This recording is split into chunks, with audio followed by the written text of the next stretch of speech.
Yay! Break a leg, everybody. Have fun, guys. Thank you. Macbeth. Tonight, playing Macbeth, Bernard Cozio. playing Lady Macbeth, Taylor Lynn. playing Malcolm, Chris Short. playing Macduff, Maurice Kessler. playing Ross, Noel McDuffie. playing Dunker, Porter, and the Old Steward, I'm Kane. playing Banquo and Satan, David Moseder. playing Lennox, the Old Man, and the Servant, Thomas Kruber. playing the Sergeant, Donnell Bain, the Lord, and the Young Steward, Shelton Tripp. playing the First Witch, the First Murderer, and the First Apparition, Caitlin Mitchell. playing the Second Witch, the Second Murderer, and the Second Apparition, Valerie O'Hara. and playing the Third Witch, the Third Murderer, the Third Apparition, and a Messenger. Rachel Adler. Act 1, Scene 1. Caitlin, I didn't know there was a good witch.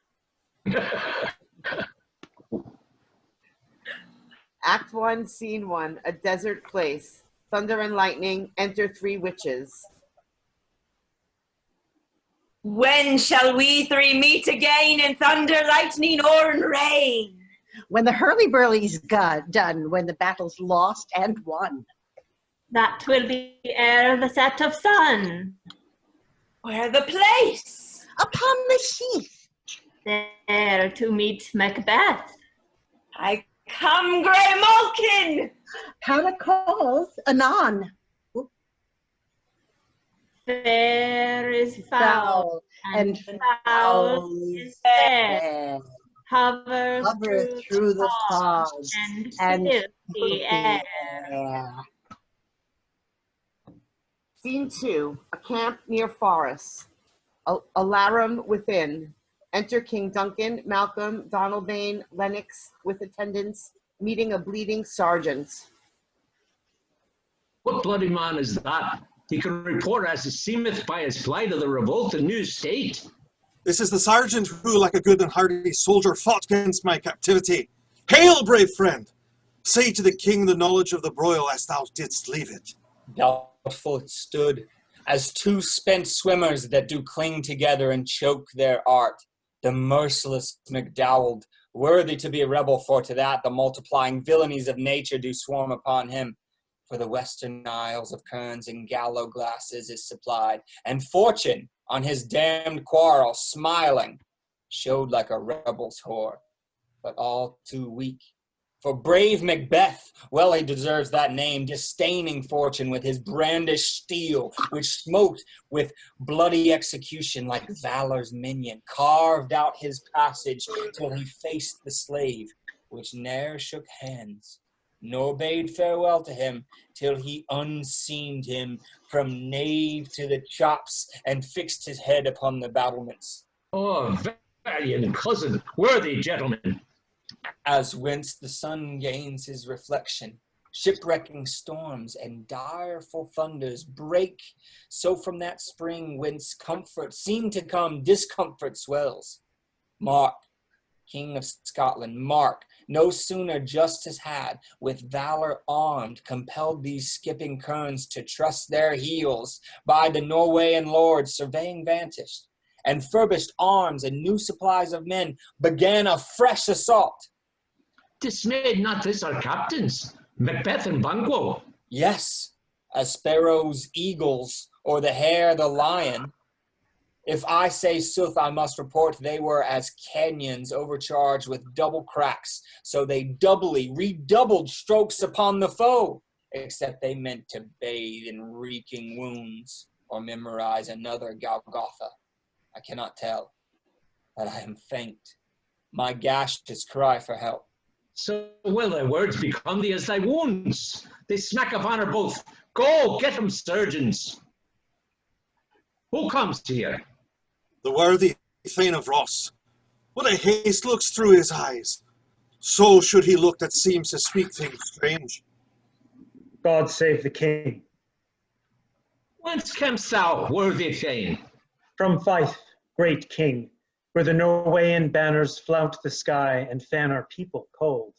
Norway himself, with terrible numbers, assisted by that most disloyal traitor, the Thane of Cawdor, began a dismal conflict till that Belladonna's bridegroom, lapped in proof, confronted him with self-comparisons, point against point, rebellious, arm against arm, curving his lavish spirit. And to conclude, the victory fell on us. Great happiness!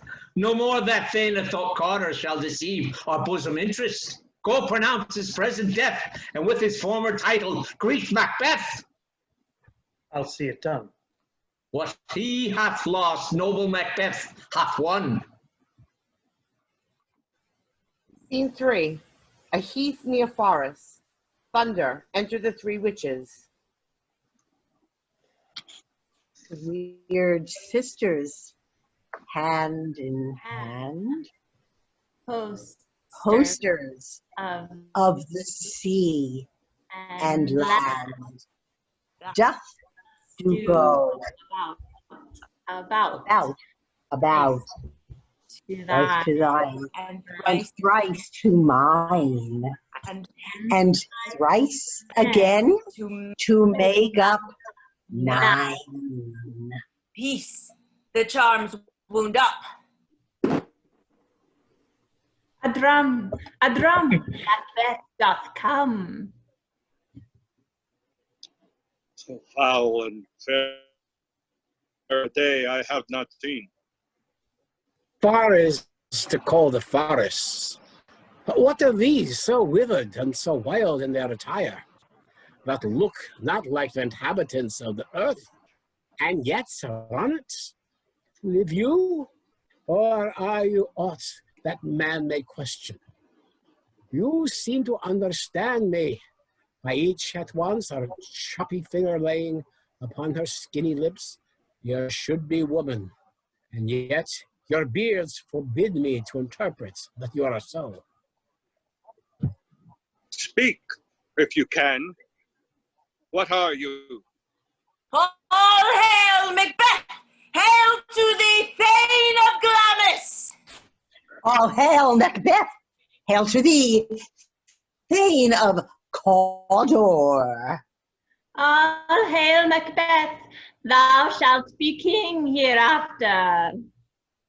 But sir, why do you start and seem to fear things that do sound so fair? The name of truth, are you fantastical? Of that indeed, which outwardly you show, my noble partner. Yeah, you greet the present grace and great prediction of noble having and of royal hope, that he seems rapt withal. To me, you speak not. If you can look into the seeds of time and say which grain will grow and which will not, speak them to me, who neither beg nor fear your favors nor your hate. Hail! Hail! Hail! Lesser than Macbeth and greater. Not so happy yet, much happier. Thou shalt get kings, though thou be none. So all hail Macbeth and Banquo. Banquo and Macbeth, all hail! Hail! Stay, you imperfect speakers, tell me more. By Sinel's death, I know I am Thane of Glamis, but how of Cawdor? The Thane of Cawdor lives, a prosperous gentleman, and to be king stands not within the prospect of belief, no more than to be Cawdor. Say from whence you owe this strange intelligence, or why upon this blasted heath you stop our way with such prophetic greeting. Speak, I charge you. The earth has bubbles as the water has, and these are them. Whither are they vanished? Into the air, and what seemed corporeal melted as breath into the wind. Would they had stayed. Are such things here as we do speak about? Or have we eaten on the insane roots that takes the reason prisoner? Your children shall be kings. You shall be king. Ah, Ah, and Thane of Cawdor too, went it not so? The self-same tune and words.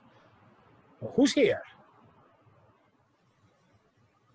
The king hath happily received, Macbeth, the news of thy success, and when he reads thy personal venture in the rebels' fight, his wonders and his praises do contend, which should be thine or his. Silenced with that, in viewing o'er the rest of the self-same day, he finds thee in the stout Norwegian ranks, nothing afeard of what thou didst make, strange images of death. As thick as hail came post with post, and everyone did bear thy praises in his kingdom's great defense, and poured them down upon him. And, for an earnest of a greater honor, he bade me, from him, call thee Thane of Cawdor, in which addition hail, most worthy Thane, for it is thine. Can the devil speak true? The Thane of Cawdor lives. Why do you dress me in borrowed robes?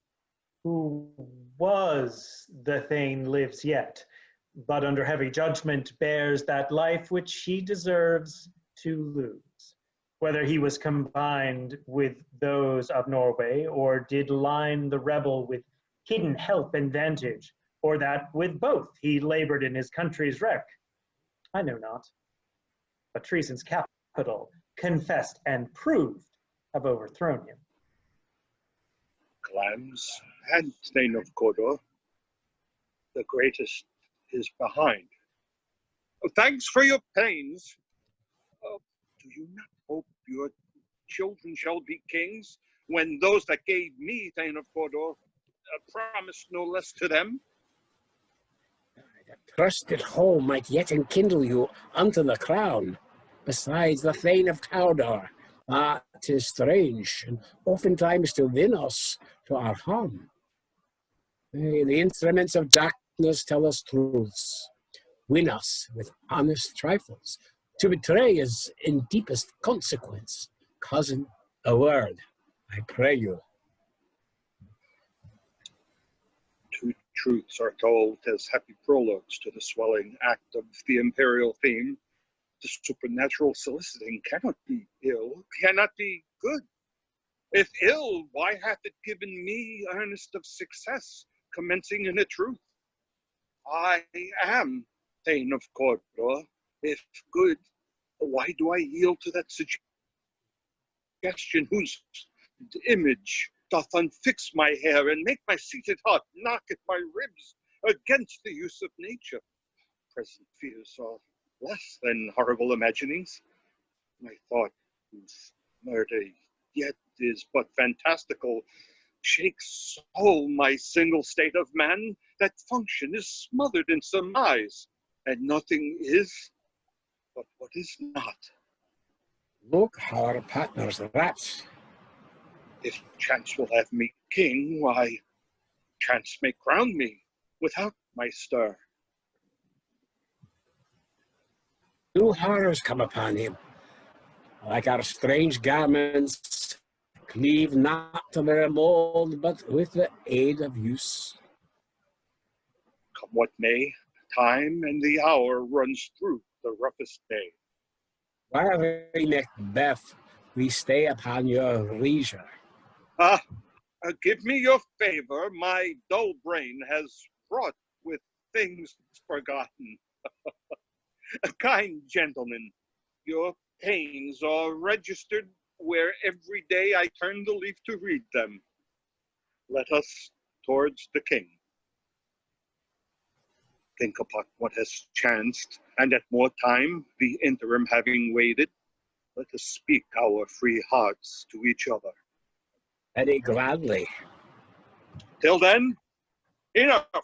Come, friends. Scene 4, Forest, the Palace. Flourish, entered Duncan, Malcolm, Donalbain, Lennox, and the attendants. Is execution done on Cawdor? Are not those in commission yet returned? My liege, they are not yet come back. But I have spoke with one that saw him die, who did report that very frankly he confessed his treasons, implored your highness's pardon, and set forth a deep repentance. Nothing in his life became him like the leaving it. He was a gentleman on whom I built an absolute trust. Oh, worthiest cousin! The sin of my ingratitude even now was heavy on me. Thou art so far before that swiftest wing of recompense is slow to overtake thee. Only I have left to say, more is thy due, more than all can pay. The service and the loyalty I owe in doing it pays itself. Welcome hither. I have begun to plant thee and will labor to make thee full of growling. Noble Banquo, thou hast no less deserved, nor must be known no less to have done so. Let me enfold thee and hold thee to my heart. There, if I grow, the harvest is your own. My plenteous joys, wanton in fullness, seek to hide themselves in drops of sorrow. Sons, kinsmen, thanes, and you whose place are the nearest, know we will establish our estate upon our eldest, Malcolm, whom we name hereafter the Prince of Cumberland, which honor must not accompanied invest in him only, but no signs of nobleness like stars shall shine on all deservers. From hence to Inverness, and bind us further to you. The rest is labor, which is not used for you. I'll be myself the harbinger, and make joyful the hearing of my wife with your approach.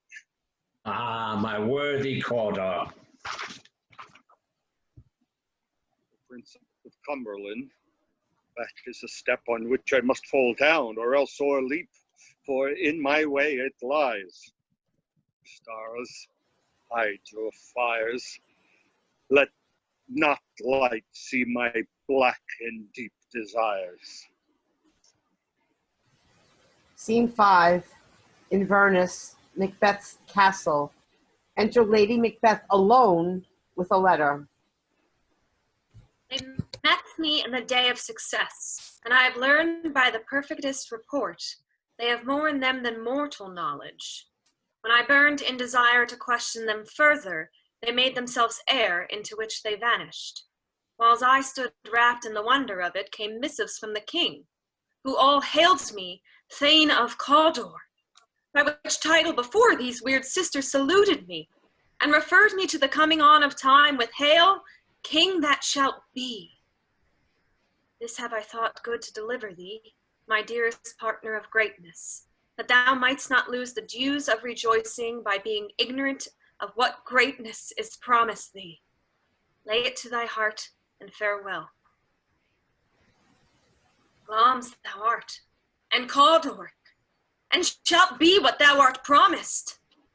Yet do I fear thy nature is too full of the milk of human kindness to catch the nearest way. Thou wouldst be great, art not without ambition, but without the illness should attend it. What thou wouldst highly, thou holily, wouldst not play false, and yet wouldst wrongly win. Thou'dst have great Glamis, that which cries, thus thou must do, if thou have it, and that which rather thou dost fear to do, than wishes should be undone. Hie thee hither, that I may pour my spirits in thine ear, and chastise with the valor of my tongue all that impedes thee from the golden round, which fate and metaphysical aid doth seem to have thee crowned withal.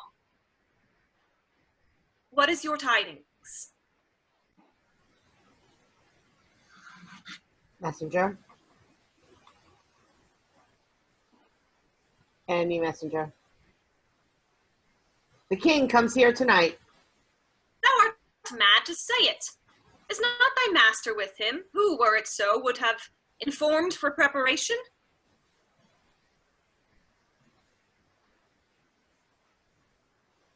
So please you, it is true. Oh, Thane is coming. One of my fellows had the speed of him, who almost dead for breath had scarcely more than would make up his message.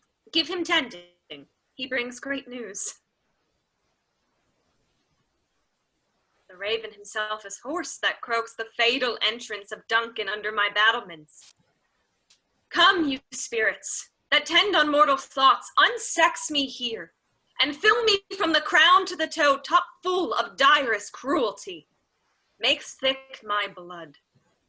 Stop up the access and passage to remorse, that no compunctuous visitings of nature shake my felt purpose, nor keep peace between the affectionate. Come to my women's breast, and take my milk for gall, you murdering ministers. Whatever in your sightless substances you wait on nature's mischief. Come, thick night, and pull thee in the dunnest smoke of hell, that my keen knife see not the wound it makes, nor heaven peep through the blanket of the dark to cry, hold, hold. Great Glamis, worthy Cawdor, greater than both, by the all-hail hereafter. Thy letters have transported me beyond this ignorant present, and I feel now the future in the instant. My dearest love, Duncan, comes here tonight. And when goes hence? Tomorrow, as he purposes. Oh, never shall sun that morrow see. Your face, my thane, is as a book where men may read strange matters. To beguile the time, look like the time. Bear welcome in your eye, your hand, your tongue. Look like the innocent flower, but be the serpent under it. He that is coming must be provided for, and you shall put this night's great business into my dispatch, which shall to all our nights and days to come give solely sovereign sway and masterdom. We will speak further. Only look up clear. To alter favor ever is to fear. Leave all the rest to me. Scene 6. Before Macbeth's castle. Boys and torches. Enter Duncan, Malcolm, Donalbain, Banquo, Lennox, Macduff, Ross, and attendants. This castle hath a pleasant seal. The air nimbly and sweetly recommends itself upon her gentle senses. See our honored Miss Hostess. The love that follows us sometime is our trouble, which still we thank as love. Herein I teach you how you shall bid God latest for your pains, and thank us for your trouble. All our service, in every point twice done, and then done double. We're poor and single business to contend against those honors, deep and broad, wherewith your majesty loads our house. For those of old, and the late dignities heaped up to them, we rest your hermits. Where's the Thane Carter? We coursed him at the heels and had a purpose to be his purveyor, but he rides well, and his great love, sharp as his spur, hath helped him to his home before us. Fair and noble hostess, we are your guests tonight. Your servants ever have theirs themselves and what is theirs in compt, to make their audit at your highness' pleasure, still to return your own. Give me your hand. Conduct me to mine host. We love him highly and shall continue our graces towards him. By your leave, hostess. Scene 7, Macbeth's castle. Boys and torches. Enter a butler and servants with the dishes, and service and pass over the stage. Then enter Macbeth. If it were done when 'tis done, then 'twere well. If it were done quickly, if assassination could trammel up the consequences and catch with his surcease success, that but his blow might be the be-all and end-all here, but here, upon this bank and shoal of time, will jump the life to come. But in these cases, we still have judgment here, that we but teach bloody instructions, which, having taught, return to plague the inventor. This even-handed justice commends the ingredients of our poisoned chalice to our own lips. He's here in double trust, first as I am his kinsman and his subject, strong both against the deed, then as his host, who should against his murder shut the door, not bear the knife myself.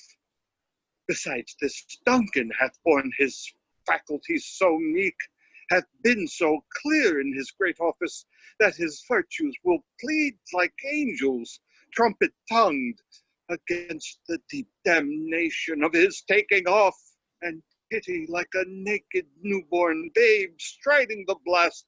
For heaven's cherubim horsed upon the sightless couriers of the air, shall blow the horrid deed in every eye that tears shall drown the wind.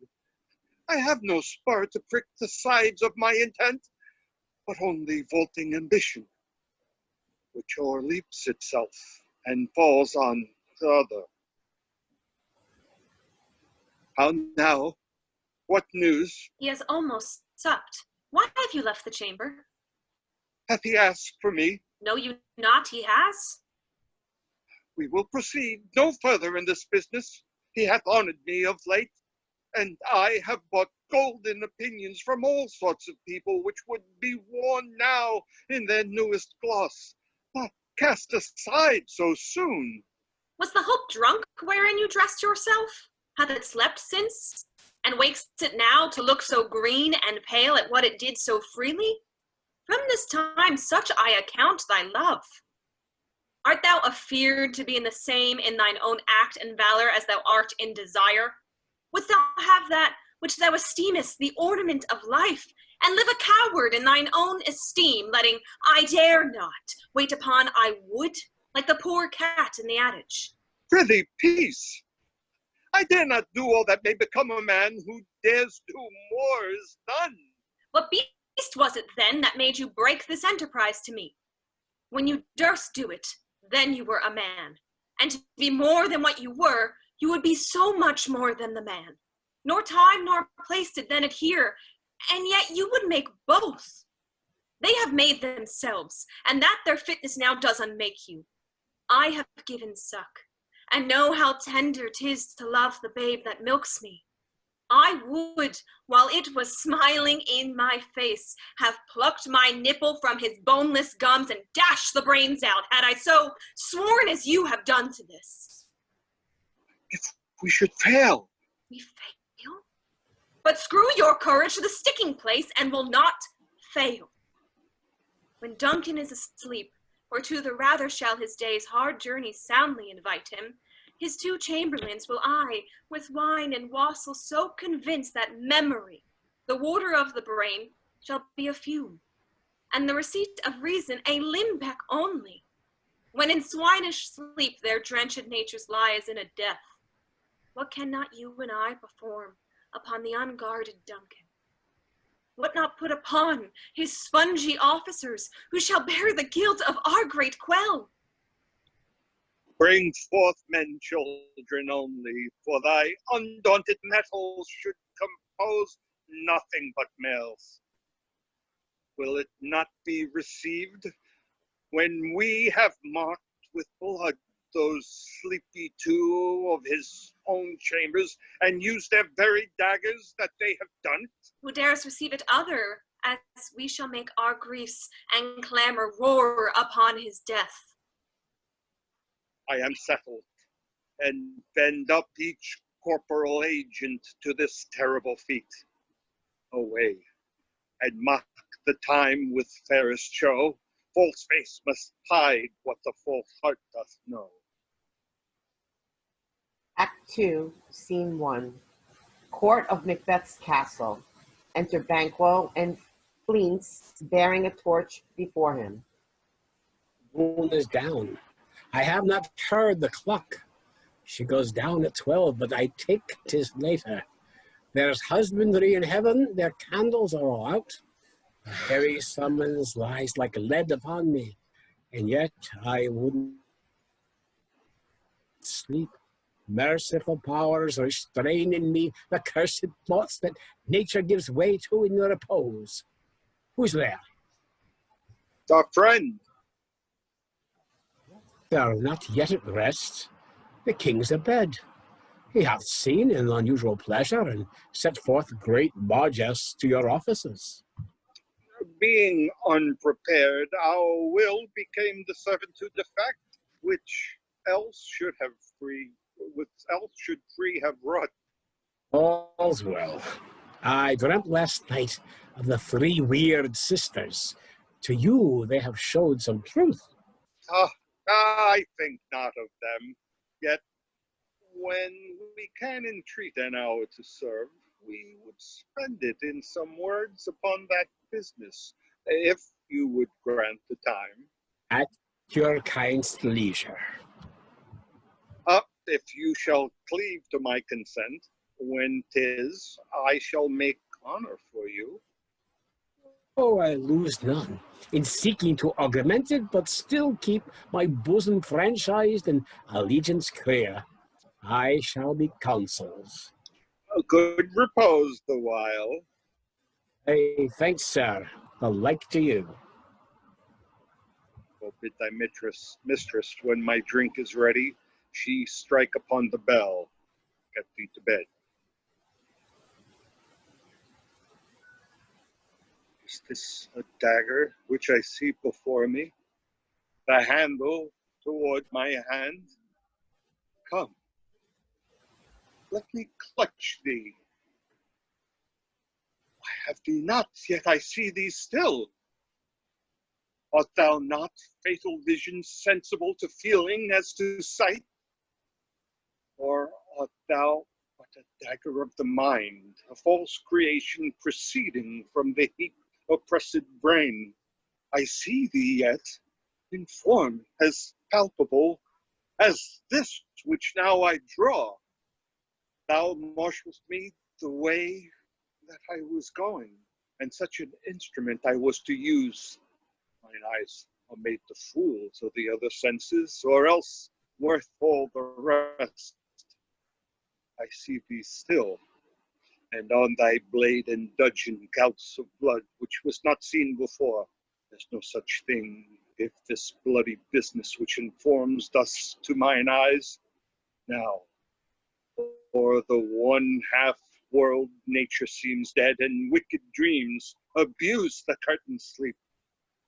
Thou sure of firm set earth, give not my steps. Which way they walk, for fear thy very stones prate of my whereabouts, and take the present horror from thy time, which now suits with it, whilst I threat he lives. Which to heap the deeds to cold breath gives. Ding! I go, and it is done. The bell invites me. Hear it not, Duncan, for it is a knell that summons thee to heaven or to hell. Scene 2, the same. Enter Lady Macbeth. That which hath made them drunk hath made me bold. What hath quenched them hath given me fire. Hark! Peace. It was the owl that shrieked, that fatal bellman, which gives the sternest good night. He is about it. The doors are open, and the surfeited grooms do mock their charge with snores. I've drugged their possets, that death and nature do contend about them, whether they live or die. Who's there? What ho? Oh, alack, I am afraid they have awaked, and 'tis not done. The attempt and not the deed confounds us. Hark! I laid their daggers ready. He could not miss them. My husband? I have done the deed. Didst thou hear a noise? I heard the owl scream and the crickets cry. Did not you speak? When? Now. As I descended? I. Hark. Who lies in the second chamber? Donalbain. This is a sorry sight. A foolish thought to say a sorry sight. This one did laugh in sleep, and one cried murder. That they did wake each other. I stood and heard them, but they did say their prayers and addressed them again to sleep. One cried, God bless us, and amen the other, as they had seen me with these hangmen's hands listening their fear. I could not say amen when they did say God bless us. Consider it not so deeply. But wherefore would I not pronounce amen? I had most need of blessing and amen stuck in my throat. These deeds must not be thought after these ways, so it will make us mad. Methought I heard a voice cry, sleep no more. Macbeth does murder sleep. The innocent sleep, sleep that knits the raveled sleeve of care. The death of each day's life, sore labor's bath, balm of hurt minds, great nature's second course, chief nourisher in life's feast. What do you mean? Still it cried, sleep no more, to all those Glamis hath murdered sleep, and therefore Cawdor shall sleep no more. Macbeth shall sleep no more. Who was it that thus cried? My worthy Thane, you do unbend your noble strength to think so brain-sickly of things. Go get some water, and wash this filthy witness from your hand. Why did you bring these daggers from the place? They must lie there. Go, carry them, and smear the sleepy grooms with blood. I'll go no more. I am afraid to think what I have done, and look on it again I dare not. Infirm of purpose, give me the daggers. The sleeping and the dead are but as pictures. 'Tis the eye of childhood that fears a painted devil. It's just that knocking. How is't with me? When every noise appalls me, what hands are here? Ah, pluck out mine eyes with all great Neptune's ocean, wash this blood clean from my hand. My hands are of your color, but I shame to wear a heart so white. I hear a knocking at the south entry. Retire we to our chamber. A little water clears us of this deed. How easy is it then? Your constancy hath left you unattended. Hark, more knocking. Get on your nightgown, lest occasion call us, and show us to be watchers. Be not lost so poorly in your thoughts. To know my deed, 'twere best not know myself. Wait, Duncan, with thy knocking, I would thou couldst. Scene 3 the same. Knocking within. Enter Porter. Here's a knocking indeed. If a man were porter of Hellgate, he should have old turning the key. Knock, knock, knock. Who's there? In the name of Beelzebub. Is a farmer hanged himself on the expectation of plenty. Come in time. Have knockings know about you. Here. You'll sweat for it. Knock, knock, who's there? In the devil's other name, faith is an equivocator that could swear on both the scales against either scale, who committed treason enough for God's sake. You could not equivocate to heaven. Come in, equivocator. Knock, knock. Never in quiet. What are you? But this place is too cold for hell. Or devil porter it no further. And on, I pray you, remember the porter. Was it so late, friend, ere you went to bed, that you do lie so late? Sir, we were carousing till the second cock, and drink, sir, is a great provoker of three things. What three things does drink especially provoke? Marry, sir, nose painting, sleep, and urine. Lechery, sir, it provokes and unprovokes. It provokes to desire, but it takes away the performance. Therefore, much drink may be said to be an equivocator with lechery. It makes him and it mars him. It sets him on and it takes him off. It persuades him and disheartens him, makes him stand to and not stand to.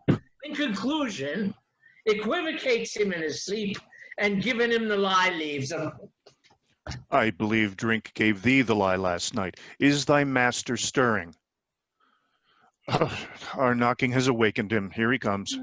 Good morrow, noble sir. Good morrow, both. Is the king stirring, worthy Thane? Not yet. He did command me to call timely on him. I have almost slipped the hour. I'll bring you to him. I know this is a joyful trouble to you, but yet 'tis one. Ah, the labor we delight in physics pain. This is the door. I'll make so bold to call, for 'tis my limited service. Goes the king hence today? He does. He did appoint so.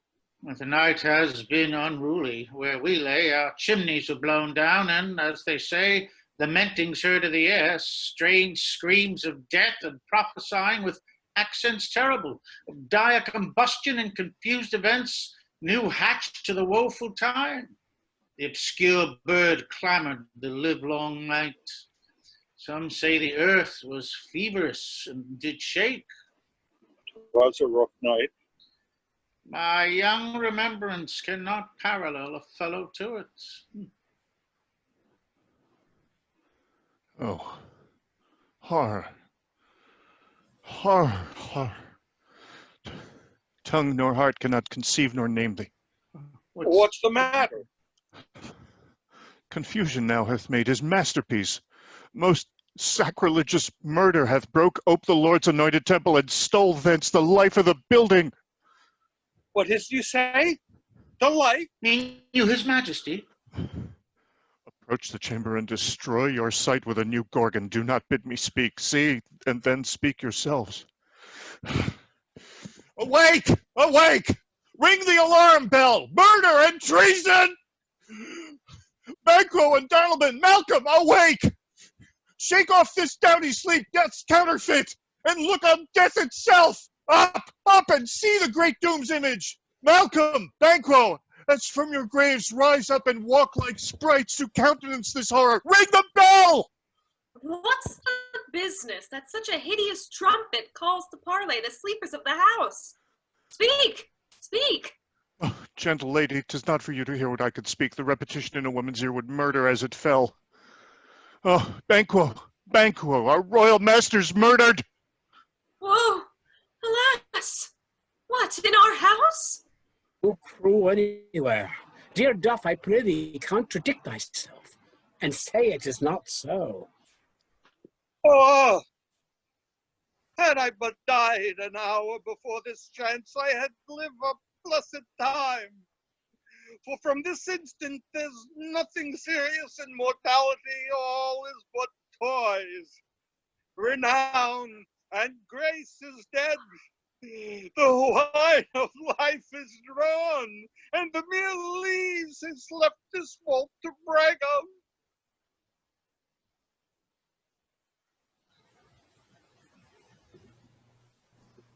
Well, what is amiss?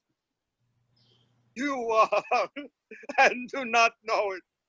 The spring, the head, the fountain of your blood is stopped. The very source of it is stopped. Your royal father's murdered. Oh, by whom? Those of his chamber, as it seemed, had done it. Their hands and faces were embadged with blood. So were their daggers, which unwiped we found upon their pillows. They stared and were distracted. No man's life was to be trusted with them. Oh, yet I do repent me of my fury, that I did kill them. Wherefore did you so? Ah, who can be wise, amazed, temperate and furious, loyal and neutral in a moment? No man. The expedition, my violent love outrun the pause of reason. Here lay Duncan, his silver skin laced with his golden blood, and his gashed stabs looked like a breach in nature for ruin's wasteful entrance. There, the murderers steeped in the colors of their trade, their daggers unmannerly breached with gore. Who could refrain that had a heart to love, and in that heart courage to make love known? Oh, help me, hence hope! Look to the lady.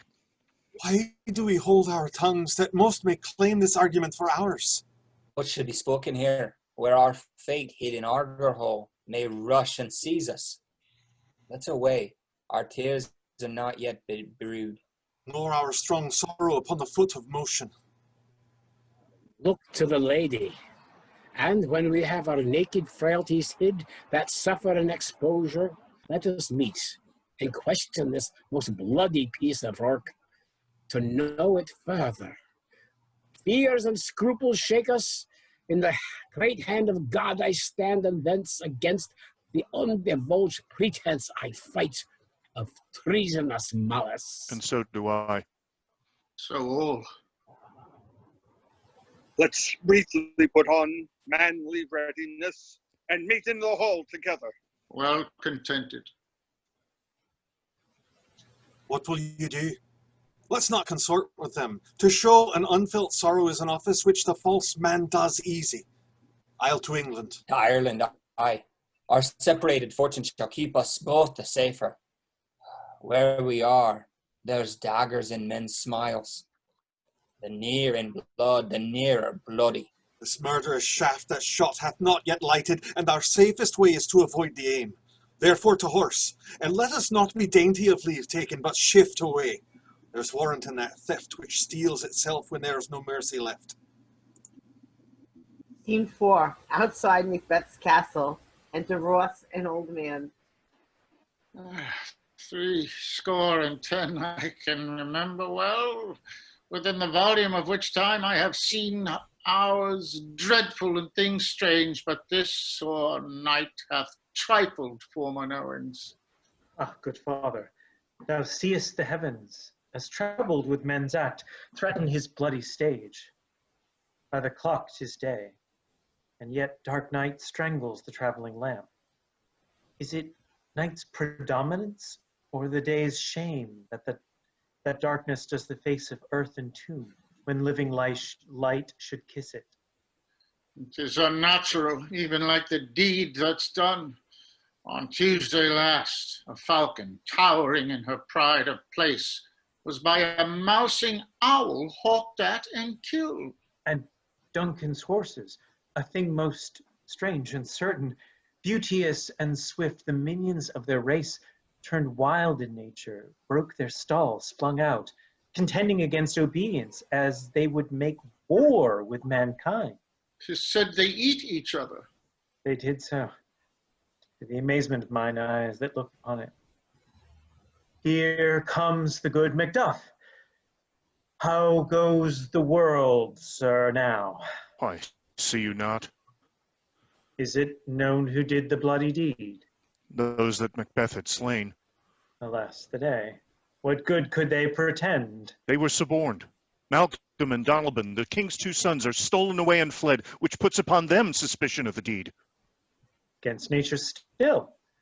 Thriftless ambition that wilt raven up thine own lives' means. Then 'tis most like the sovereignty will fall upon Macbeth. He is already named and gone to Scone to be invested. Where is Duncan's body? Carried to Colmkill, the sacred storehouse of his predecessors and guardian of their bones. Will you to Scone? No, cousin, I'll to Fife. Then I will thither. Well, may you see things well done there. Adieu, lest our old robes sit easier than our new. Farewell, father. God's benison go with you and with those that would make good of bad and friends of foes. Act 3, Scene 1. Forest, the palace. Enter Banquo. Thou hast it now. King, Cawdor, Glamis, all as the weird women promised, and I fear thou playedst most foully for it.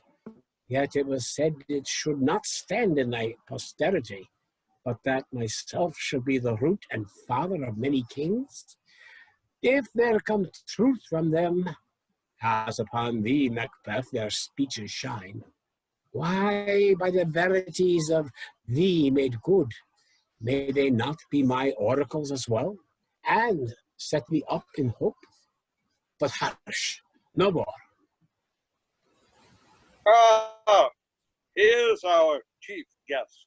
If he had been forgotten, it had been as a gap in our great feast, and all thing unbecoming. Tonight we hold a solemn supper, sir, and I'll request your presence. Let your highness command upon me, to the which my duties are with a most indissoluble tie, forever knit.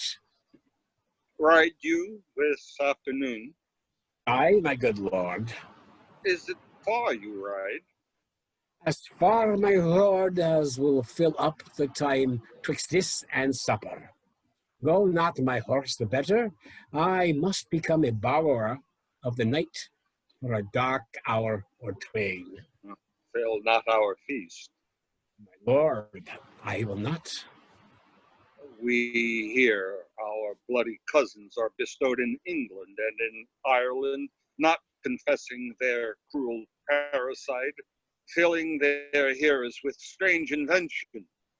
But of that tomorrow, when therewithal we shall have cause of state craving us jointly. Hie you to horse, adieu, till you return at night. Oh, goes Fleance with you? Aye, my good lord. Our time does call upon us. I wish your horses swift and sure of foot, and so I commend you to their backs. Farewell. Let every man be master of his time till 7 at night. To make society the sweeter welcome, we will keep ourselves till supper time alone. While then, God be with you. Sarah, a word with you. Attend those men our pleasure. They are, my lord, without the palace gate. Bring them before us. To be thus is nothing, but to be safely thus. Our fears in Banquo sticks deep, and in his royalty of nature reigns that which would be feared. 'Tis much he dares, and to that dauntless temper of his mind, he hath a wisdom that doth guide his valor to act in safety. There is none but he whose being I fear, and under him my genius is rebuked, as it is said Mark Antony's was Caesar. He chid the sisters when first they put the name of king upon me, and bade them speak to him. Then, prophet-like, they hailed him father to a line of kings. Upon my head they placed a fruitless crown, and put a barren scepter in my grip, thence to be wrenched with an unlineal hand, no son of mine succeeding. If it be so, for Banquo's issue have I filed in my mind. For them, the gracious Duncan, have I murdered, put rancors in a vessel of my peace, only for them and mine eternal jewel, given to the common enemy of man, to make them kings, the seed of Banquo, kings. Rather than so, come fate into the list and champion me to the utterance. Who's there? Was it not yesterday we spoke together?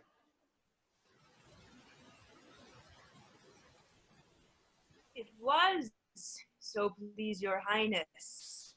Well, then, now have you considered my speeches?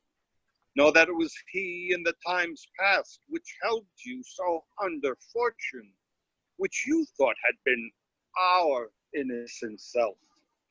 This I made good to you in our last conference, passed in probation with you, how you were born in hand, how crossed the instruments who wrought with them, and all things else that might to half a soul and to a notion crazed say, thus did Banquo. You made it known to us. I did so, and went further, which is now our point of second meeting. Do you find your patience so predominant in your nature that you can let this go? Are you so gospel to pray for this man and for his issue, whose heavy hand have bowed you to the grave and beggared yours forever? We are men, my liege. Aye, in the catalogue you go for men, as hounds, mongrels, spaniels, curs are clept, all by the name of dogs. The valued file distinguishes the swift, the slow, the hunter, each one according to the gift which bounteous nature hath in him closed, and so of men. Now, if you have a station in the file, not in the worst rank of manhood, say it, and I will put that business in your bosoms whose execution takes your enemy off, grapples you to the heart and love of us who wear our health but sickly in his life, which in his death were perfect. I am one, my liege, whom the file blows and buffets of the world have so incensed that I am reckless what I do to spite the world. And I another, so weary with disasters, tugged with fortune, that I would set my life on any chance to mend it or be rid on it. Both you know Banquo was your enemy. True, my lord. My lord. So is he mine, and in such bloody distance that every minute of his being thrust against the nearest of life, and though I could with barefaced power sweep him from my sight, and bid my will avouch it, yet I must not, for certain friends that are both his and mine, whose loves I may not drop, but wail his fall, who I myself struck down. And thence it is that I to your assistance do make love, making the business for the common eye, for sundry weighty reasons. We shall, my lord, perform what you command us. Go our lives. Your spirits shine through you. Within this hour at most, I will advise you where to plant yourselves, acquaint you with the perfect spy of the time, the moment on it, for it must be done tonight, and something from the palace. Always thought that I require clearness, and with him to leave no rubs nor botches in the work. Cleance, his son, that keeps him company, whose absence is no less material to me than is his father's, must embrace the fate of that dark hour. Resolve yourselves apart. I'll come to you anon. We are resolved, my lord. I call upon you straight. Abide within. It is concluded. Banquo, thy soul's flight, if it find heaven, must find it out tonight.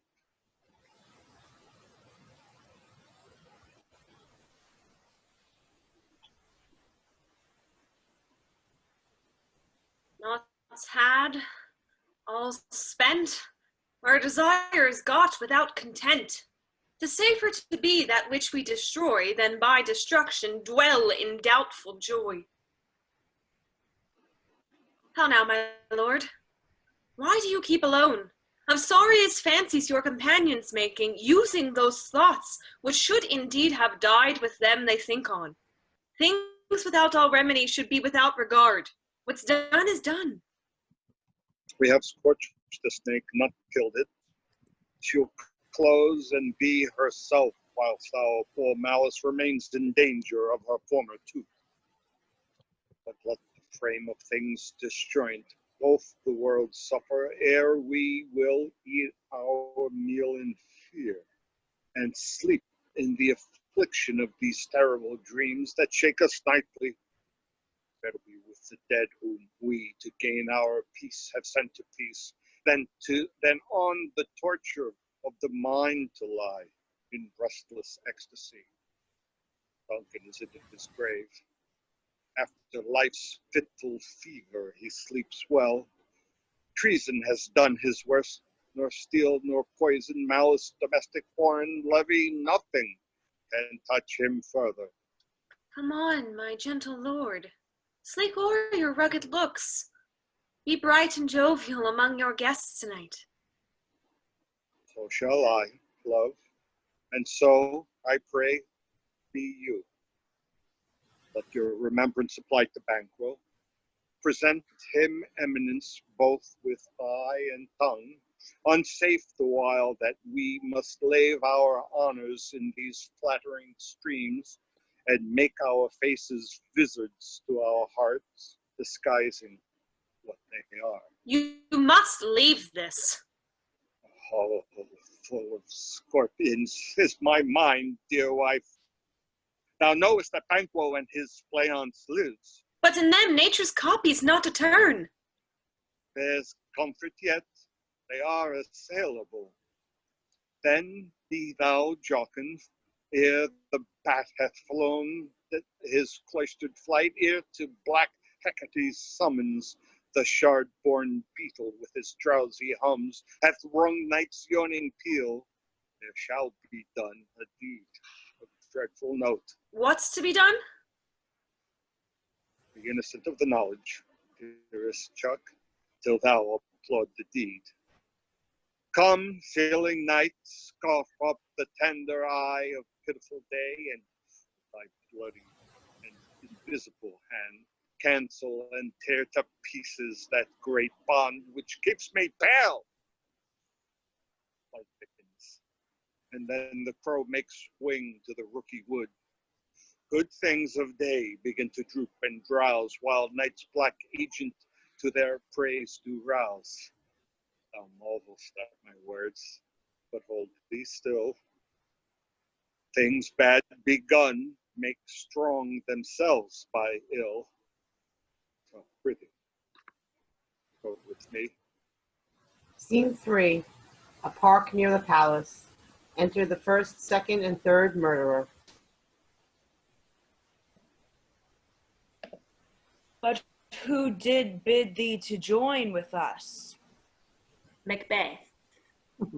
He needs not our mistrust, since he delivers our offices and what we have to do to the direction just. Then stand with us. The west yet glimmers with some streaks of day. Now spurs the lated traveler apace to gain the timely inn, and near approaches the subject of our watch.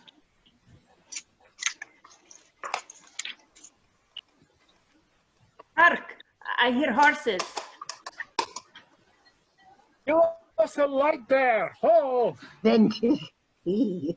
The rest that are within the note of expectation already are at the court. His horses go about? Almost a mile, but he does usually, so all men do, from hence to the palace gate, make it their walk. A light! A light! But 'tis he. Stand to it! It will be rain tonight. Let it come down! Oh! Treachery! Fly! Good flayance! Fly! Fly! Fly! Thou mayest revenge! Oh, slave! Who did strike out the light? Was not the way?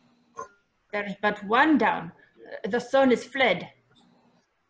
We have lost the best half of our affair. Well, let's away and say how much is done.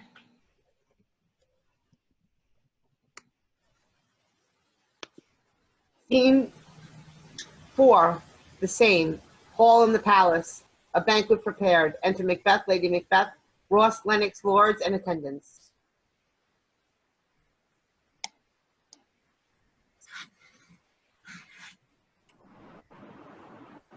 You know your own degrees. Sit down at first and last, a hearty welcome. Thanks to your majesty. Ourself will mingle with society and play the humble host. Our hostess keeps her state, but in best time we will require her welcome. Pronounce it for me, sir, to all our friends, for my heart speaks. They are welcome. See, they encounter thee with their hearts' thanks. Both sides are even. Here I'll sit in the mist. Be large in mirth, anon we'll drink a measure. The table round. There's blood on thy face. First murderer. There's blood on thy face. Shh.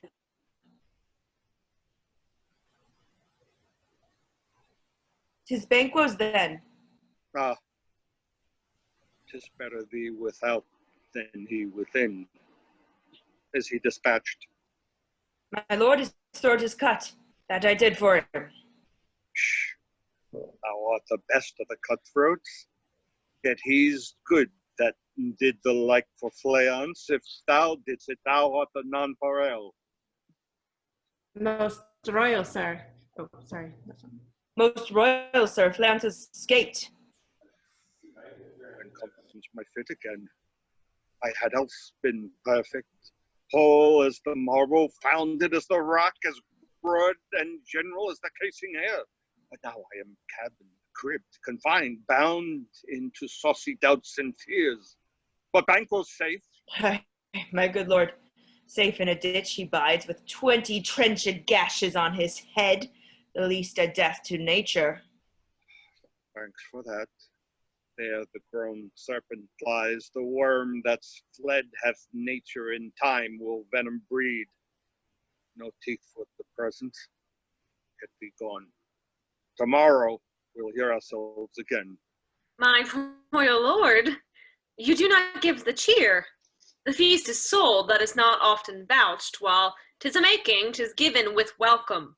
The feed were best at home, from thence the sauce to meat is ceremony. Meeting were bare without it.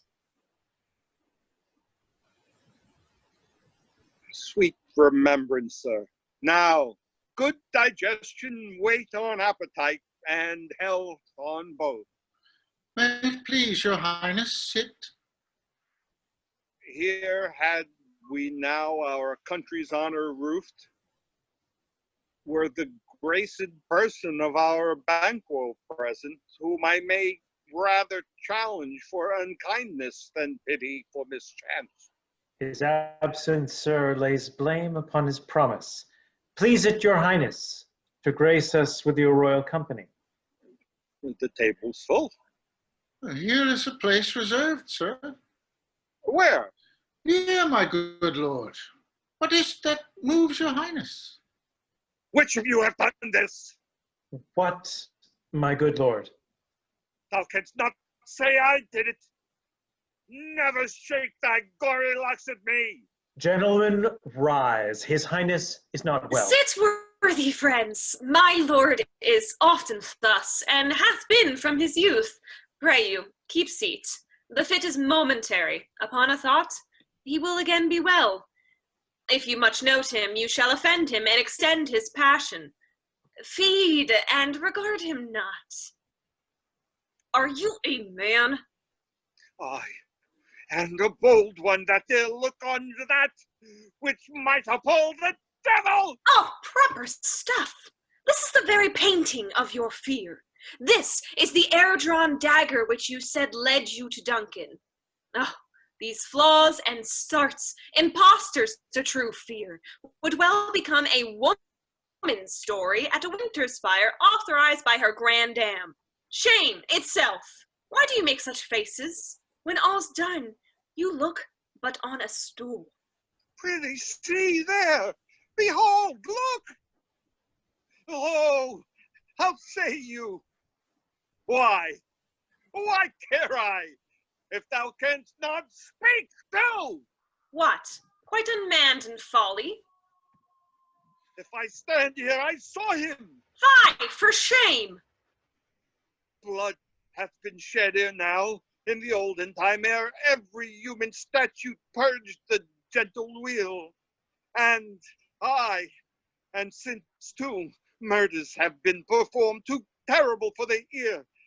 The time has been that when the brains were out, the men would die, and there an end. But now they rise again. with 20 mortal murders on their crowns and pushed us from our stools. This is more strange than such a murder as... My worthy lord, your noble friends do lack you. I do forget. Do not muse at me, my most worthy friends. I have a strange infirmity which is nothing to those who know me. Come, love, and health to all, then I'll sit down. Give me some wine, filled full. I drink to the general joy of the whole table, and to our dear friend Banquo, whom we miss. Would he were here, to all and him we thirst, and all to all. Our duties and the pledge. And the pledge. Avaunt, and quit my sight. Let the earth hide thee, thy bones are marrowless, thy blood is cold. Thou hast no speculation in those eyes which thou dost glare with. Of this good peers as but a thing of custom.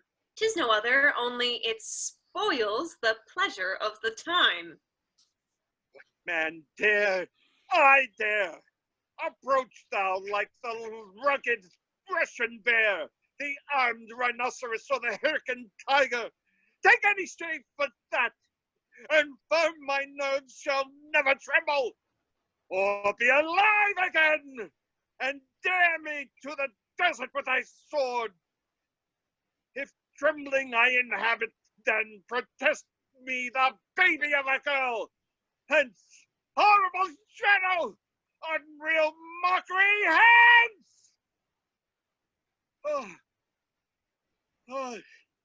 Why so? Being gone, I am a man again.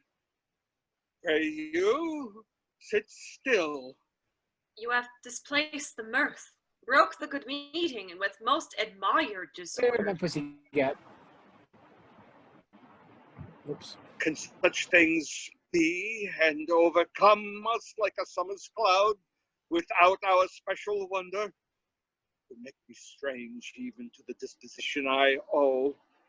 And now I think you can behold such sights and keep the natural ruby of your cheeks when mine is blanched with fear. What sights, my lord? I pray you, speak not. He grows worse and worse. Questions enrage him. At once, good night. Stand not upon the order of your going, but go at once. Good night and better health attend his majesty. A kind good night to all. If it will have blood, they say, blood will have blood. Stones have been known to move, and trees to speak. Augurs and understood relations have by magpies, choughs, and rooks brought forth the secret span of blood. What is the night? Almost at odds with morning, which is which? How sayest thou? That Macduff denies his person at our great bidding. Did you send to him, sir? I hear it by the way, but I will send. There's not one of them, but in his house I have a servant feed. I will tomorrow, and betimes I will to the weird sisters. More shall they speak, for now I am bent to know by the worst means the worst. For mine own good, all causes shall give way. I am in blood's depths in so far, should I wait no more, returning were as tedious as gold. Strange things I have in head that will to hand, and must be acted ere they may be scanned. You lack the season of all natures. Sleep. Come, to sleep. My strange and self-abuse is the initiate fear that wants hard use. We are yet but young, indeed.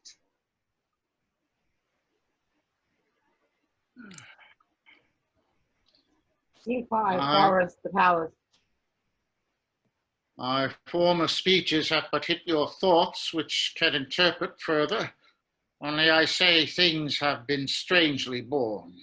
The gracious Duncan was pitied of Macbeth. Marry, he was dead. And the right valiant Banquo walked too late, whom you may say, if it please you, Fleance killed, for Fleance flee. Men must not walk too late, who cannot want the thought how monstrous it was for Malcolm and for Donalbain to kill their gracious father. Damned fact, how it did grieve Macbeth.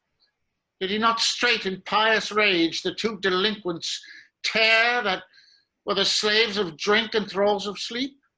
Was not that nobly done? Aye, and wisely too, for 'twould have angered any heart alive to hear the men deny it. So that I say he has borne all things well, and I do think that had he Duncan's sons under his key, as, and please heaven, he shall not, they should find what 'twere to kill a father.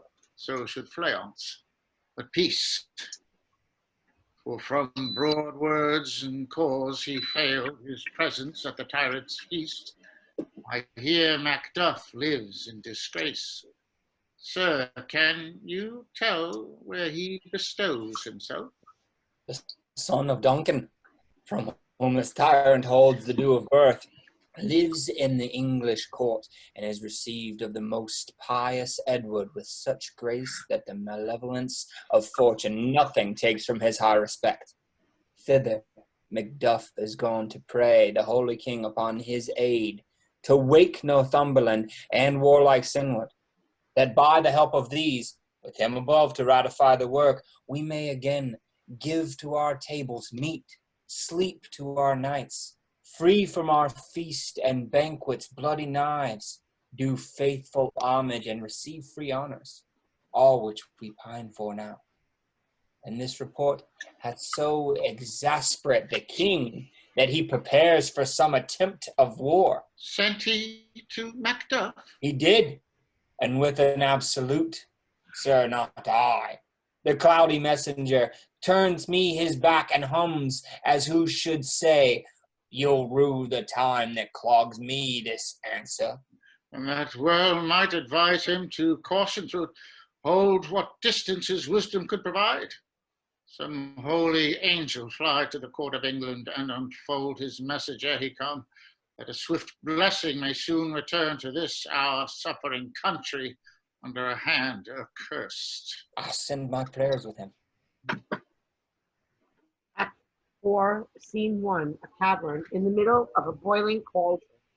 Enter the first, second, and third witch. Round about the cauldron go, in the poisoned entrails throw. Toad that under cold stone days and nights has 31 sweltered venom sleeping got. Boil thou first in the charmed pot.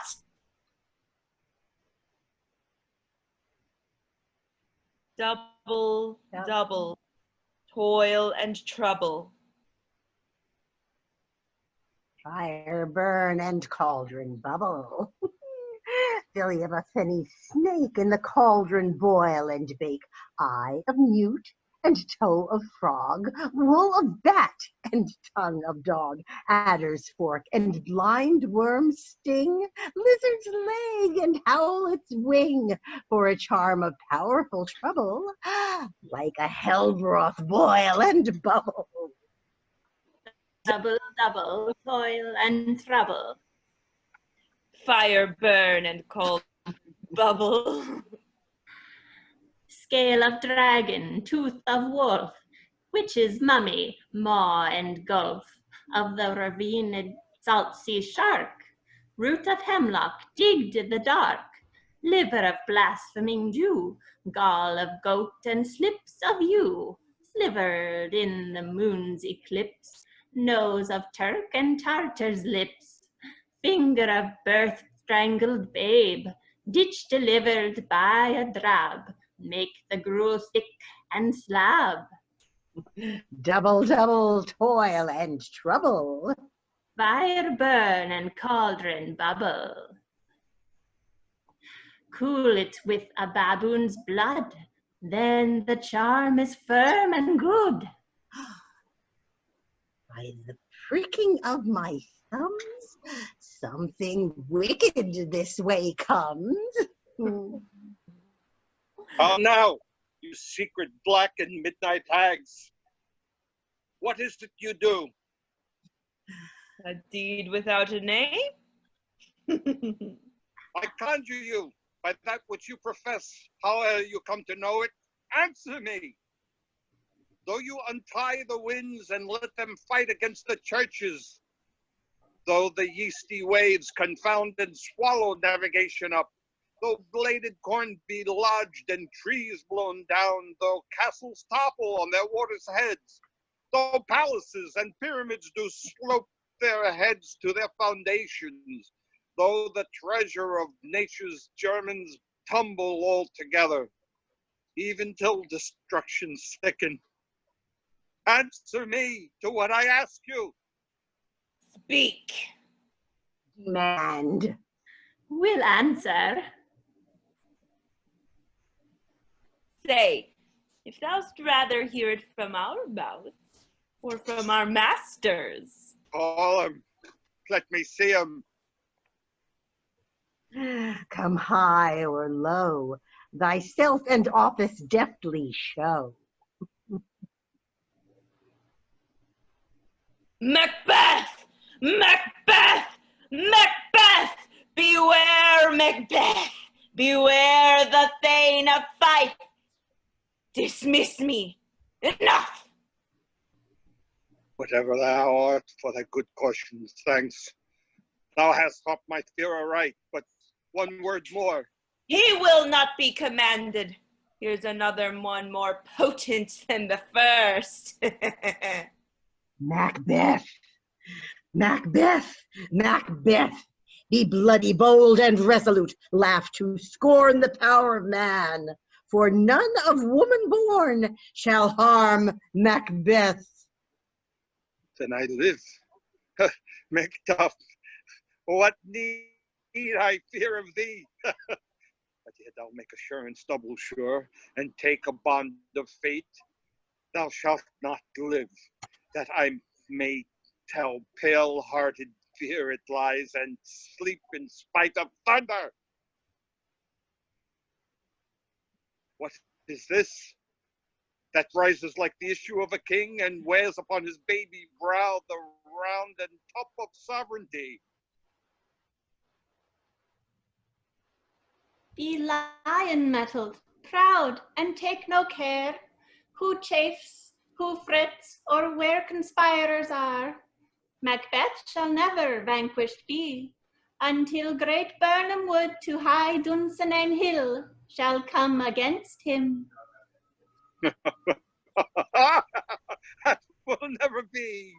Who can impress the forest, bid the tree unfix his earthbound root? Sweet bodements good. Rebellion's dead. Rise never till the wood of Burnham rise. And our high-placed Macbeth shall live the lease of nature, pay his breath to time and mortal custom.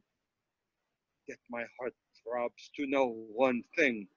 Tell me, if your art can tell so much, shall Banquo's issue ever reign in this kingdom? Seek to know no more. I will be satisfied. Deny me this, and an eternal curse fall on you. Let me know. Why sinks that cauldron? And what noise is this? Show!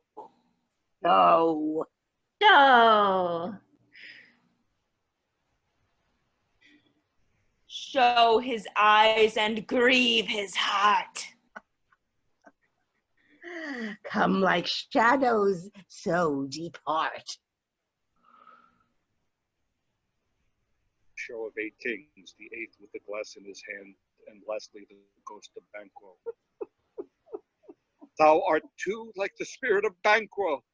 Down, Thy crown does sear mine eyeballs, and thy hair, thou other gold-bound brow, is like the first. A third is like the former. The filthy hags, why do you show me this? A fourth, stark eyes. What, will the line stretch out till the crack of doom? Another yet, a seventh. I'll see no more. And yet the eighth appears, who bears a glass which shows me many more.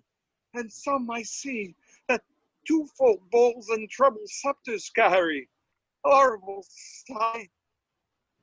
Now I see 'tis true, for the blood-boltered Banquo smiles upon me and points at them for this. Oh, what? Is this so? Aye, sir, all this is so. But why stands Macbeth thus amazedly?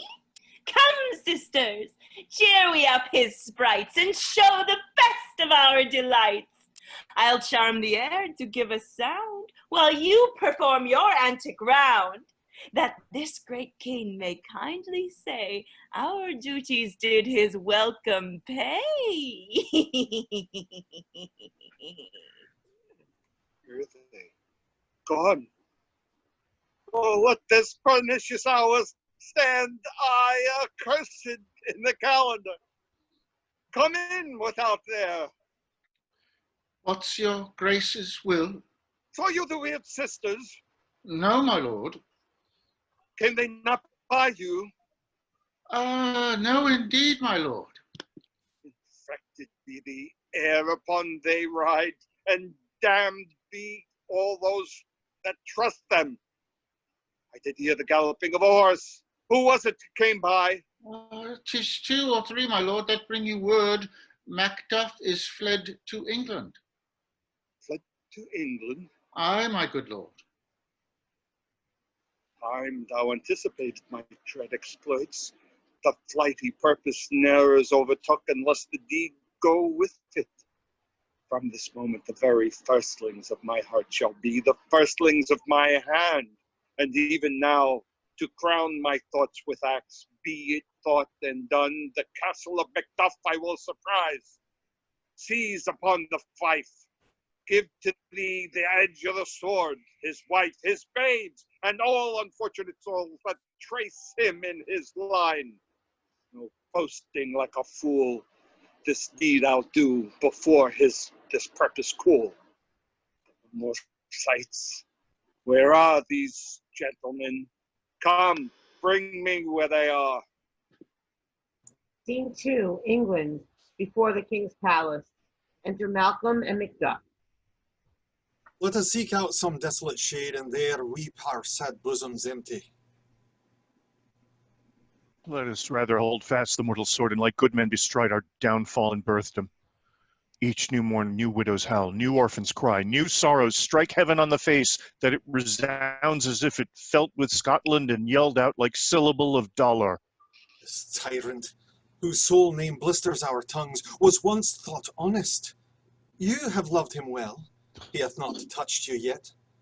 I am young, but something you may deserve of him through me, and wisdom to offer up a weak, poor, innocent lamb to appease an angry god. I am not treacherous.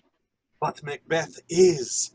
A good and virtuous nature may recoil in an imperial charge. I have lost my hopes. Perchance even there where I did find my doubts. Why, in that rawness left you wife and child, those precious motives, those strong knots of love without leave-taking. Bleed, bleed, poor country. Great tyranny, lay thou thy basest sure, for goodness dare not check thee. Wear thou thy wrongs, the title is afeard. Fare thee well, Lord, I would not be the villain that thou think'st, for the whole space that's in the tyrant's grasp, and the rich east to boot.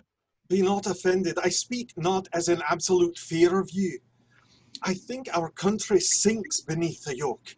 It weeps, it bleeds, and each new day a gash is added to her wounds. I think withal there would be hands uplifted in my right. And here from gracious England have I offer of goodly thousands. But for all this, When I shall tread upon the tyrant's head or wear it on my sword, yet my poor country shall have more vices than it had before, more suffer, and more sundry ways than ever, by him that shall succeed. What should he be? It is myself, I mean, in whom I know all the particulars of vice so grafted that when they shall be opened, black Macbeth will seem as pure as snow, and the poor state esteem him as a lamb being compared with my confineless arms. Not in the legions of horrid hell can come a devil more damned in evils to top Macbeth. I grant him bloody, luxurious, avaricious, false, deceitful, sudden, malicious, smacking of every sin that has a name. But there's no bottom, none, in my voluptuousness. Your wives, your daughters, your matrons, and your maids could not fill up the cistern of my lust and my desire. All continent impediments would o'erbear that did oppose my will. Better Macbeth than such an one to reign. Boundless intemperance in nature is a tyranny. It has been the untimely emptying of the happy throne and fall of many kings. But fear not yet to take upon you what is yours. You may convey your pleasures in a spacious plenty, and yet seem cold. The time you may so hoodwink. We have willing dames enough. There cannot be that vulture in you to devour so many as will to greatness dedicate themselves, finding it so inclined. With this there rose in my most ill-composed affection such a stanchless avarice that were I king, I should cut off the nobles for their lands, desire his jewels and the other's house. And my more having would be as a sauce to make me hunger more, that I should forge quarrels unjust against the good and loyal, destroying them for wealth. This avarice sticks deeper, grows with more pernicious root than summer seeming lust, and it hath been the sword of our slain kings. Yet do not fear. Scotland hath fozzens to fill up your will of your mere own. All these are portable with other graces weighed. But I have none. The king becoming graces as justice, verity, temperance, stableness, bounty, perseverance, mercy, lowliness, devotion, patience, courage, fortitude, I have no relish of them, but abound in the division of each several crime, acting it many ways.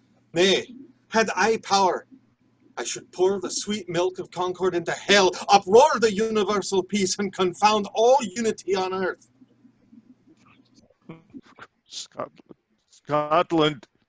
If such a one be fit to govern, speak. I am as I have spoken. Fit to govern? No, not to live. O nation miserable, with an untitled tyrant bloody sceptred, when shalt thou see thy wholesome days again?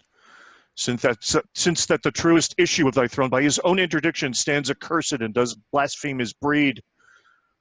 Thy royal father was a most sainted king.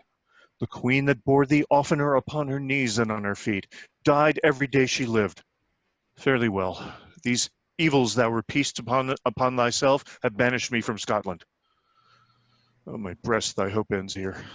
Macduff, this noble passion, child of integrity, hath from my soul wiped the black scruples, reconciled my thoughts to thy good truth and honour. Devilish Macbeth by many of these trains hath sought to win me into his power, and modest wisdom plucks me from over-credulous haste. But God above, deal between thee and me, for even now I put myself to thy direction, and unspeak mine own detraction. Here abjure the taints and blames I laid upon myself, for strangers to my nature. I am yet unknown to women, never was forsworn, scarcely have coveted what was mine own. At no time broke me faith, and would not betray the devil to his fellow, and delight no less in the truth than life. My first false speaking was this upon myself: what I am truly is thine and my poor country's to command.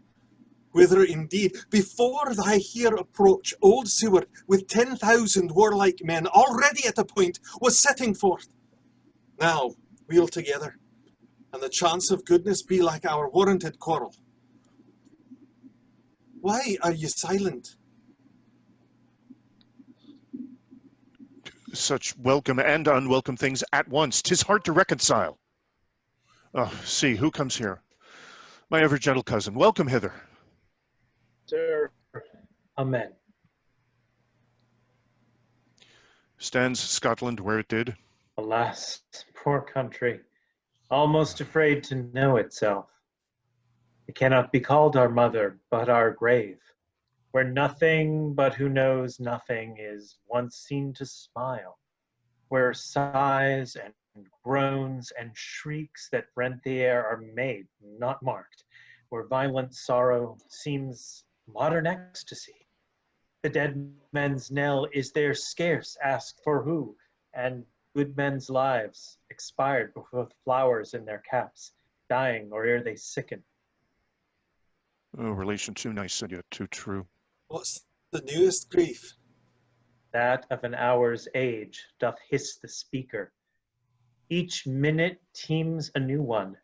When I came thither to transport the tidings, which I have heavily borne, there ran a rumor of many worthy fellows that were out, which was, to my belief, witness the rather, for that it was the tyrant's power afoot. Now is the time of help.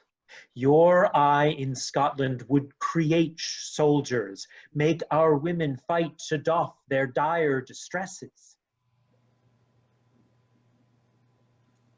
Be it their comfort, we are coming thither. Gracious England hath lent us good steward and 10,000 men. An older and better soldier none that Christendom gives out. Would I could swear this comfort with the like. But I have words that would be howled out in the desert air, where hearing should not latch them. What concern they? The general cause, or is it a fee grief due to some single breast? If it be mine, keep it not from me. Quickly, let me have it.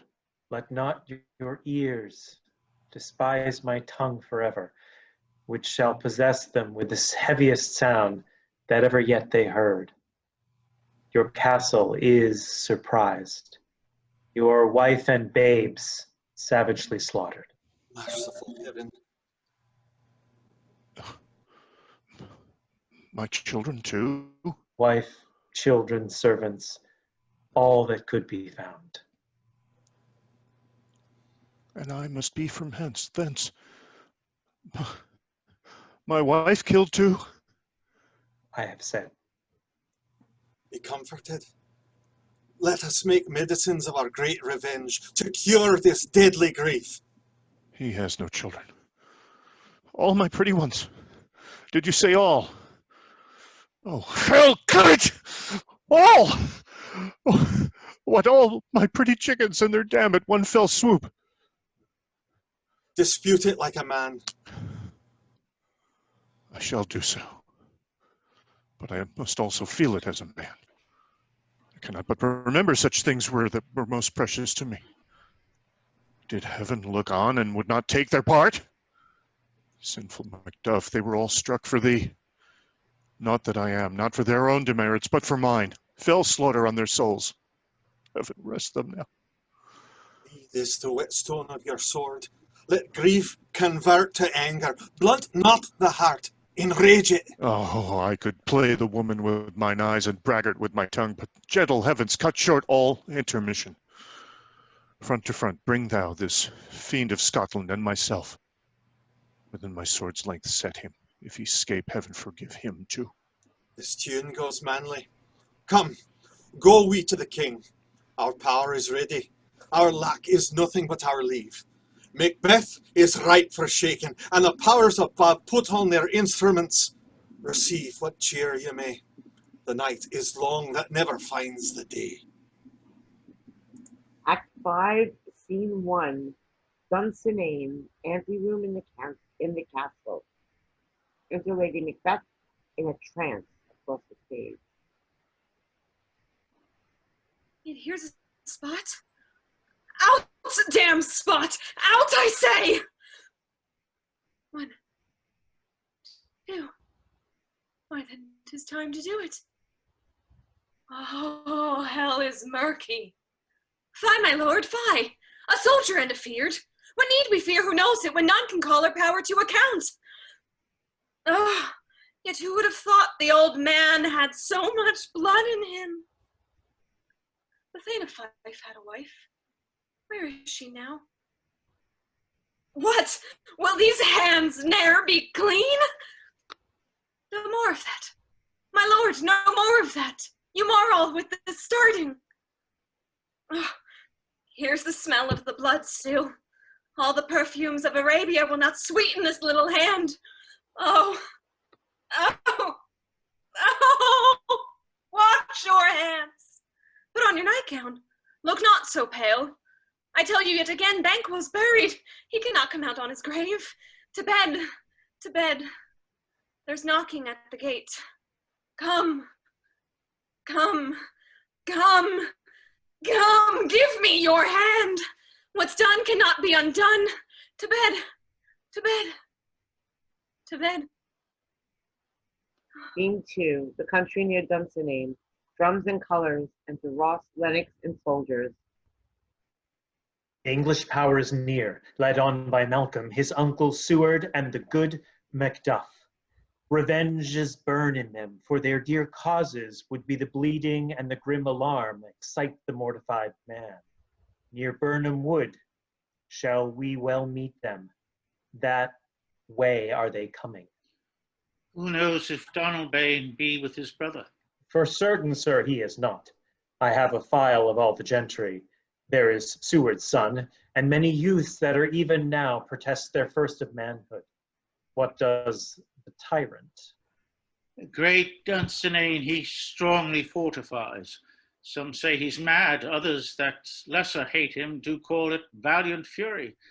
But for certain he cannot buckle his distempered cause within the belt of rule.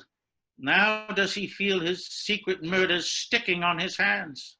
Now minutely revolts upbraid his faith breach. Those he commands move only in command, nothing in love. Now does he feel his title hang loose about him like a giant's robe upon a dwarfish thief, who then shall blame his pestered senses to recoil and start when all that is within him does condemn itself for being there. Well, march we on, to give obedience where 'tis truly owed. Meet we the medicine of the sickly weal, and with him pour we in our country's purge every drop of us. So much as it needs to do the sovereign flower and drown the weeds, make we our march towards Burnham. Scene 3, Dunsinane, a room in the castle. Enter Macbeth and attendants. Bring me no more reports. Let them fly all till Burnham Wood remove to Dunsinane. I cannot taint with fear. Where's the boy, Malcolm? Was he not born of woman? The spirits that know all mortal consequences have pronounced me thus. Fear not, Macbeth, no man that's born of woman shall e'er have power over thee.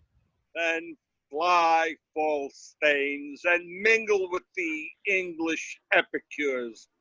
The mind I sway and by and the heart I bear shall never sag with doubt nor shake with fear. The devil will damn thee, black thou cream-faced loon. What got'st thou that goose look? There is 10,000 geese, villain. Soldiers, sir. Go prick thy face and overread thy fear, thou lily-livered boy. What soldiers, Patch? Depth of thy soul, those linen cheeks of thine are counselors to fear. What soldiers, whey face? The English force, so please you. Take thy face hence. Satan, I am sick at heart when I behold. Satan, I say, this push will cheer me ever or deceit me now. I have lived long enough. My way of life is fallen into the sear, the yellow leaf that which would accompany old age, as honor, love, obedience, troops of friends. I must look to have, nor in their stead curses, not loud but deep, mouth honor, breath, which thy poor heart would fain deny and dare not. Satan! What is your gracious pleasure? What news more? All is confirmed, my lord, which was reported. I'll fight till from my bones my flesh be hacked. Give me my armor. It's not needed yet. I'll put it on. Send out more horses. Scur the country around. Hang those that talk of fear. Give me mine armor. How does my wife, sir? She is troubled with thick-coming fancies that keep her from her rest. She must be cured of that. Therein the patient must minister to himself. Throw physic to the dogs, I'll none of it. Come, put mine on her arm. Give me my staff. Satan, send out the thanes, fly from me. I will not be afraid of death and bane till Burnham Forest come to Dunsinane. Scene 4, country near Burnham Wood. Drum and colors. Enter Malcolm Seward, young Seward, Macduff, Lennox, Ross, and soldiers marching. What wood is this before us? The wood of Burnham. Let every soldier hew him down a bow and bear it for him. Thereby shall we shadow the numbers of our host and make discovery ere in report of us. It shall be done. We lay no other but the confident tyrant keeps still in Dunsinane and will endure our settling down before it. 'Tis his main hope. For where there is advantage to be given, both more and less have given him the revolt, and none serve with him but constrained things whose hearts are absent too. Let our just censures attend the true event, and put we on industrious soldiership. The time approaches that will with due decision make us know what we shall say we have and what we owe. Thoughts speculative their unsure hopes relate, but certain issue strokes must arbitrate, towards which advance the war. Scene 5, Dunsinane within the castle. Enter Macbeth, Satan, and soldiers with drum and colors. Hang out our banners on the outward walls. The cry is still they come. Our castle strength will laugh a siege to scorn. Here, let them lie till famine and the ague eat them up. Were they not forced with those that should be ours, we might have met them dareful, beard to beard, and beat them backward home. What is that noise? Is the cry of women, my good lord. I have almost forgot the taste of fears. The time has been my senses would have cooled to hear a night's shriek, and my fell of hair would at a dismal treatise rouse and stir a life were in it. I have supped full with horrors. Direness familiar to my slaughterous thoughts cannot once start me. Wherefore was the cry? Lean, my lord. He's dead. She should have died hereafter. There would have been a time for such a word. Tomorrow, and tomorrow, and tomorrow creeps in this petty pace from day to day, to the last syllable of recorded time, and all our yesterdays have lighted fools the way to dusty death. Out, out, grief's candle. Life's but a walking shadow, a poor player that struts and frets his hour upon the stage, and then is heard no more. It is a tale told by an idiot, full of sound and fury, signifying nothing. Now comes to use thy tongue, my story quickly. Gracious my lord, I should report that which I say I saw, but know not how to it. As I did stand my watch upon the hill, I looked toward Burnham, and anon methought the wood began to move. Liar! let me endure your wrath. If it be not so, within this 3 mile may you see it coming. I say a moving grove. If thou speakest false upon the next tree, shalt thou hang alive, till famine cling thee. If thy speech be sooth, I care not if thou dost for me as such. I pull in resolution and begin to doubt the equivocation of the fiend that lies the truth. Fear not till Burnham Wood do come to Dunsinane. Now Wood comes toward Dunsinane.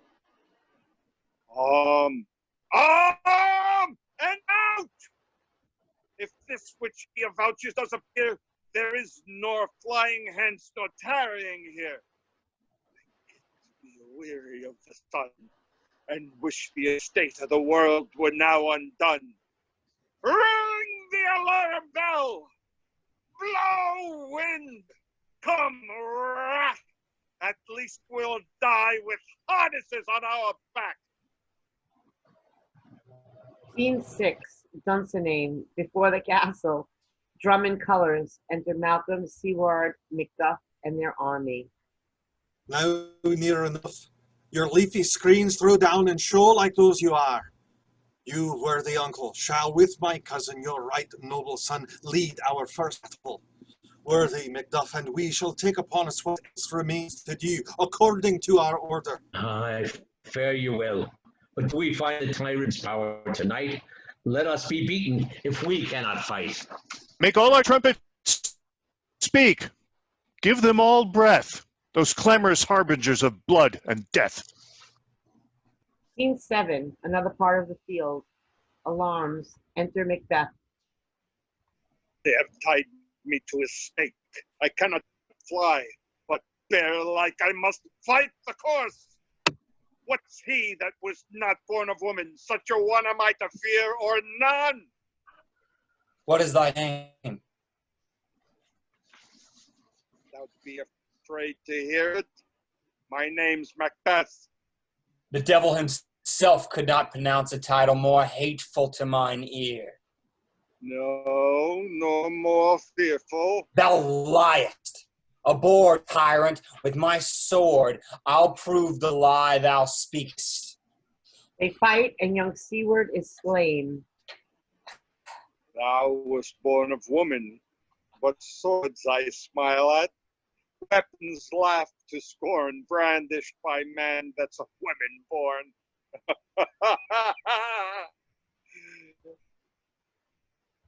That way the noise is. Tyrant, show thy face! If thou be'st slain, and with no stroke of mine, my wife and children's ghosts will haunt me still.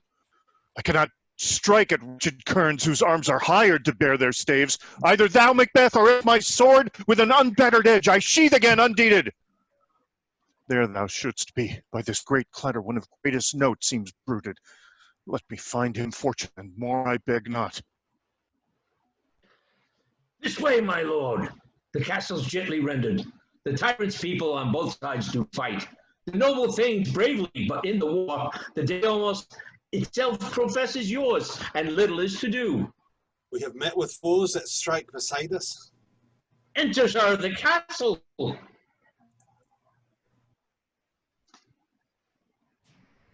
Scene 8, another part of the field. Enter Macbeth. Why should I play the Roman fool and die upon my sword? Whiles I see lives, the gashes do better upon them. Turn, hellhound, turn. Well, then I have of thee, but get thee back. My soul is too much charged with blood of thine I own have breath. no words. My voice is in my sword, thou bloodier villain than terms could give thee out. Thou losest labor, as easy mayest thou the intrenchant air with thy keen sword impress, as make me bleed. Let fall thy blade on vulnerable crest. I bear a charmed life, which must not yield to one of woman born. Despair thy charm, and let the angel whom thou still hast served tell thee Macduff was from his mother's womb untimely ripped. Ah! Accursed be the tongue that tells me so, for it hath cowed my better part of man. And be these juggling fiends no more believed than the polar, with us in a double sense, that keep the word of promise to our ear and break it to our hope. I'll not fight thee. Yield thee, coward, and live to be the show and gaze of the time. We'll have thee as our rarer monsters are, painted on a pole and underwrit, here may you see the tyrant. I will not yield. To kiss the ground before young Malcolm's feet, and to be baited with the rabble's curse, though Burnham would become to Dunedin. And though opposed being of no woman born, yet I will try the last before my body I throw my warlike shield. Lay on, Macduff, and damned be him cries first. Oh, enough! They fight, and Macbeth is slain. Macduff carries his body off stage. Flourish. Enter with drum and colors. Malcolm, Seward, Ross, and the other thanes and soldiers. I would the friends we miss were safe arrived. Some must go off, and yet by these I see, so great a day as this is cheaply bought. Macduff is missing, and your noble son. Your son, my lord, has paid a soldier's debt. He only lived but till he was a man, the which no sooner had his prowess confirmed in the unshrinking station where he fought, but like a man he died. Then he is dead? Why then God's soldier be he. Had I as many sons as I have heirs, I would not wish them to a fairer death, and so his knell is knolled. He's worth more sorrow, and that I'll spend for him. They say he parted well and paid his score, and so God be with him. Here comes newer comfort. Hail, King, for so thou art. Behold, where stands the usurper's cursed head. The time is free. I see thee compassed with thy kingdom's pearl, that speak my salutation in their minds, whose voices I desire aloud with mine. Hail, King of Scotland. Hail, King of Scotland. We shall not spend a large expense of time before we reckon with your several loves, and make us even with you. My thane kinsmen, henceforth be earls, the first that ever Scotland in such an honour named. What's more to do, which would be planted newly with the time, as calling home our exiled friends abroad that fled the snares of watchful tyranny, producing forth the cruel ministers of this dead butcher and his fiend-like queen, who, as 'tis thought, by self-inviolent hands took off her life. This, and what needful else that calls upon us by the grace of grace, we will perform in measure, time, and place. So, thanks to all at once, and to each one, whom we invite to see us crowned at Scone. Hail, King of Scotland.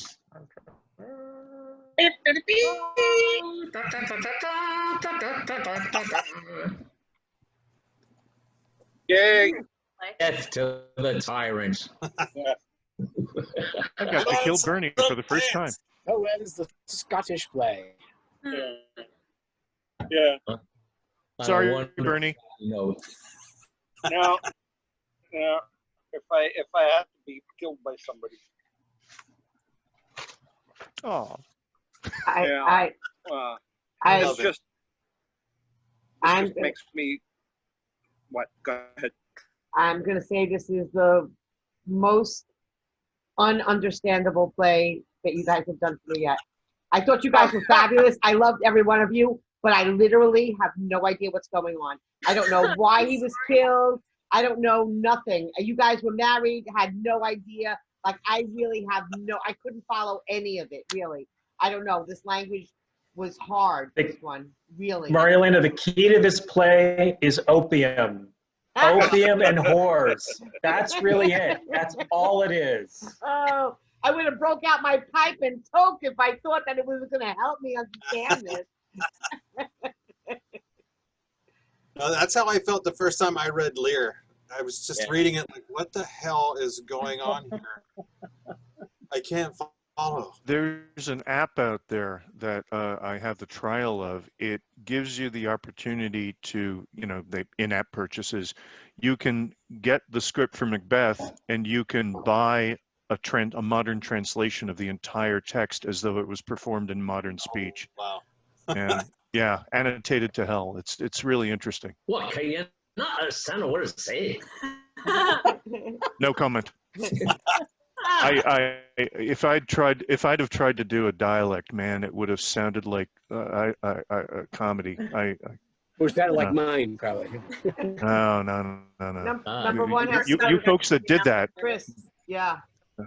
Oh, beautiful. I don't know, Rachel was in high school, and I still have great difficulty with it. It was fun. What was that, Gary? Very much. Thank you very much. Gary liked it.